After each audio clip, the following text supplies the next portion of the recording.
দেখো আজকে তোমাদের জন্য অঙ্কের পার্ট 2 নিয়ে চলে আসলাম। 6 থেকে 10 পর্যন্ত সমাধানগুলো করে দেবো।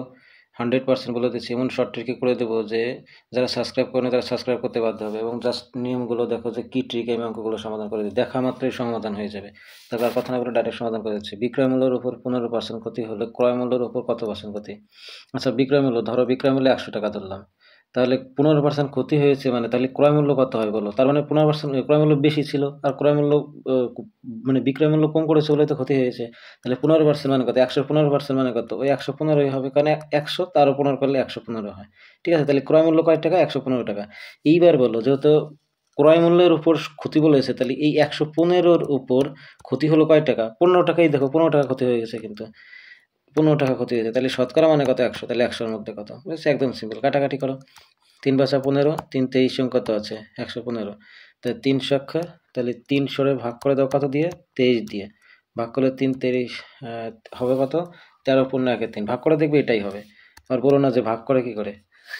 ঠিক আছে, তাহলে এটা হবে। দেখো বেস্ট একটা নিয়মে করে দিলাম। পরেরটা দেখো, সেম একই নিয়মে। এর পরেরগুলো অঙ্ক দেখো, দেখা মাত্রই সমাধান করতে পারবে, একদম দেখা মাত্রই। দেখো এখানে কি বলে, দেখো এই এই যে অঙ্কটা তুমি জাস্ট খালি দেখো যে কিভাবে আমি করে দিই। 3 জনের গড় বয়স, ধরো প্রথমটা কোনো কথা বলবো না, জাস্ট আমি ডাইরেক্ট বোঝাতে যাচ্ছি। ধরো প্রথম জনের 7x, পরের জনের কত আছে 5x, এবং তারপরের জনের বয়স আছে কত 4x। এর মাধ্যমে দেখো দেখো সব থেকে বেস্ট 2 লাইনে অঙ্কটা করে দিচ্ছি। তাহলে এটা আসলে বয়সের অনুপাতকে আমরা ডাইরেক্ট এক্স ধরলে হচ্ছিল, এই ডাইরেক্ট আমরা বলতে পারি যে প্রথম জনের বয়স 7x, পরের জনের বয়স 5x, পরের জনের বয়স কত 4x। ঠিক আছে, এইভাবে। এইবার ওটা দেখো শর্তটা কি বলেছে, প্রথম ও তৃতীয় জনের বয়সের সমষ্টি। আচ্ছা, প্রথম জন 7, আর দ্বিতীয় জন কত আছে 4, তাহলে 7 আর 4 কত 11, তাহলে বয়সের সমষ্টি কত হলো 11x। ঠিক আছে, এই দুটো যোগ করলে এইবার বলেছে এই বয়সের সমষ্টি হবে দ্বিতীয় জনের বয়সের দ্বিগুণ। তাহলে এই বয়সের সমষ্টি হবে সমান হবে কি, দ্বিতীয় জনের কত আছে 5, 5 দুগুণে কত? তাহলে তার দ্বিগুণ, দ্বিতীয় জনের বয়সের দ্বিগুণ। তাহলে 5 দুগুণে কত আছে 10, তাহলে 10x। তার থেকে কত বেশি? 5 বেশি, প্লাস 5 বেশি। দেখো বুঝেছো? একদম দেখো, এই দেখো, তাহলে প্রথম ও তৃতীয় জনের বয়সের সমষ্টি, প্রথম ও তৃতীয় জনের বয়সের সমষ্টি 11, দ্বিতীয় জনের বয়সের দ্বিগুণ, দ্বিতীয় জনের বয়সের দ্বিগুণ করলাম, দ্বিতীয় জনের ছিল 5, তার দ্বিগুণ করলে 10 হয়, তার থেকে 5 বেশি। একদম সিম্পল হয়ে গেছে অঙ্ক। তাহলে এবার দেখো এখানে 10x, ওই পাশের এই 11x, ওই পাশের প্লাস 10x, এই পাশে আসলে কি হবে? -10x হবে, সমান 5 আছে। অঙ্ক হয়ে গেল। দেখলে 11 থেকে 10 চললে কত থাকে? একটা x, একটা x এর মান তার মানে 5 পেলো। এইবার বলেছে কি দ্বিতীয় ব্যক্তির বয়স কত? দ্বিতীয় ব্যক্তির বয়স আমরা কত ধরেছিলাম? 5x, 5x ধরেছিলাম, তো এই যে মাঝেরটা। ঠিক আছে, তাহলে দেখে x এর মান যদি 5 হয়, তাহলে 5x এর মান কত হবে? 5 গুণ x, 5 5 কত হবে? 25 হবে। ঠিক আছে, দেখো এর থেকে বেস্ট নেমে মনে হয় না কেউ করে দেবে, এই জন্য বারবার বলছি পুরো ভিডিওটা দেখো, এবং চ্যানেলটা সাবস্ক্রাইব করে দিও, লাইক কমেন্ট করে দিও। পরেরটা দেখো, একটি এই দেখো, এই যে এটা কি বলেছে বলো তো? ক্ষুদ্রতম কথা বললাম আমি আগে ভিডিওতে, কি বলেছে যে ক্ষুদ্রতম কথা বললে ভাববা যে লসাগু করতে বলেছে। ঠিক আছে, এই সংখ্যাটা কি করতে হবে? লসাগু, মানে 20। দেখো তাহলে এটা এমনভাবে আমি মানে এলসিএম করে দেবো, তোমরা ভাবতে পারবে না। দেখো প্রথমে সর্বোচ্চ বড় সংখ্যাটাকে টার্গেট করো। 63-র মধ্যে কি কি আছে দেখো, 7 আছে, 7 নং 63, তো তাহলে 3 গুণ 3 আমরা জানি কিন্তু 3 3 9, আর 7 নং কত আছে 63, বাস হয়ে গেল।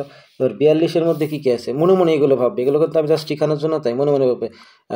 42-এর মধ্যে কি আছে 6 7 কত আছে 42, তার মানে 7 দেখো অলরেডি একটা নিয়েছে, তার মানে এখন শুধুমাত্র 6 নিতে হবে। আর 6-এর মধ্যেও দেখো 3 গুণ 2 আছে, তাহলে 3 তো অলরেডি নিয়ে নিয়েছে, তার মানে শুধুমাত্র আর কি নিতে হবে? 2 নিলেই হয়ে যাবে। ঠিক আছে, তাহলে হয়ে গেল। দেখো 3 দুগুণে 6, আর 6 7 কত 42, তার মানে এই সবটা নেওয়া হয়ে গেল। এইবার দেখো আর কি, এই ধরো এবার দেখো তাহলে আর কি পড়ে রইলো?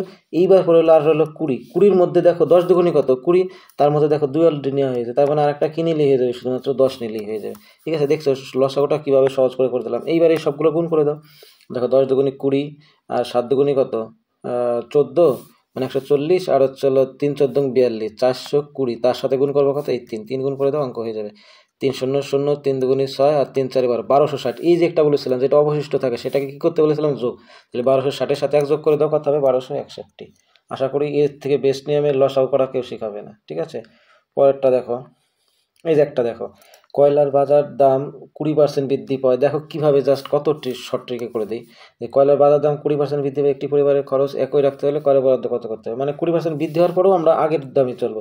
তাহলে সাপোজ ধরো আগে যদি 100 টাকার কিনতো, এখন সেটা কত হয়ে গেছে? 120 টাকা হয়ে গেছে, কারণ 20% বৃদ্ধি পেয়েছে, পার্সেন্টেজ, এই জন্য আমি 100 ধরি। তাহলে এইবার বলো, দেখো এই যে 120 বর্তমান দাম হলো, এই 120 বর্তমান দাম, এর মধ্যে আগের দামে আসার জন্য কত কমাতে হবে? 20 টাকা কমাতে হবে। ঠিক আছে, তাহলে বলেছে শতকরা কত কমাতে হবে। ঠিক আছে, শতকরা মানে কি 100-র মধ্যে, তাহলে 100-র মধ্যে কত? অঙ্ক হয়ে গেল। ঠিক আছে, এই শূন্য 6 দুগুণে কত 12, 6, 3 দুগুণে 6 আর চলো তোমার এখানে কত আছে 50 দুগুণে 100, তাহলে 50/3 মানে কত 16/2/3 আমরা জানি 50/3 মানে কত 16/2/3। এই দেখো এটা একটা হালকাটি আছে, এখানে 2/3 হবে, ঠিক আছে 16/2/3%। ঠিক আছে, পরেরটা দেখো আজকে লাস্ট কোশ্চেন এবং পার্ট 3। এটা যদি ভালো লাগে তাহলে লাইক কমেন্ট শেয়ার করো, এবং পার্ট 3 দেখার জন্য এরপরের ডিসক্রিপশন দেখো, পার্ট 3টাও দেওয়া আছে। দেখো একটি চৌবাচ্চার দুটি নল দিয়ে দেখো এটা দেখতেই হবে না, কি বলেছে দুটি নল একসঙ্গে খুলে দিলে, এটা একদম বেস্ট সহজ অঙ্ক। এটা লসাগু করতে হয় প্রথমে, ঠিক আছে দুটি খালি দিলে কত হয়, লসাগু কত হবে 60, 30 দুগুণে এটার সাথে তার এই 60-এর সাথে 30 ভাগ করতে হয়, 30 দুগুণে কত 60, 2 আর 60-এর সাথে 20 ভাগ করলে কত হয় 3 হয়। এইবার দেখো দুজন একসাথে বলেছে, তাহলে একসঙ্গে খুলে দিলে এই দুটো একসঙ্গে হয়ে যাবে, কারণ এই দুটো পাইপের একসঙ্গে হয়ে যাবে, তাহলে 3 আর 2 কত 5, তাহলে এই 60-এর সাথে এই মোট কাজের সাথে, এটাকে বলে মোট ওয়ার্ক, ঠিক আছে। তাহলে এই 60-এর সাথে ভাগ করবা কত, এই যেখানকার যে মোট একদিনের কাজ আছে কত 5, তাহলে 5 12 কত 60 12, তাহলে টোটাল কয়দিন লাগবে, এই দিন বলতে সরি মিনিট 12 মিনিট। ঠিক আছে, ভিডিওটা ভালো লাগলে লাইক কমেন্ট এবং শেয়ার করে দিও, আর পরের পার্টটা দেখার জন্য আমাদের চ্যানেলটাকে সাথে জুড়ে থেকো। Thank you.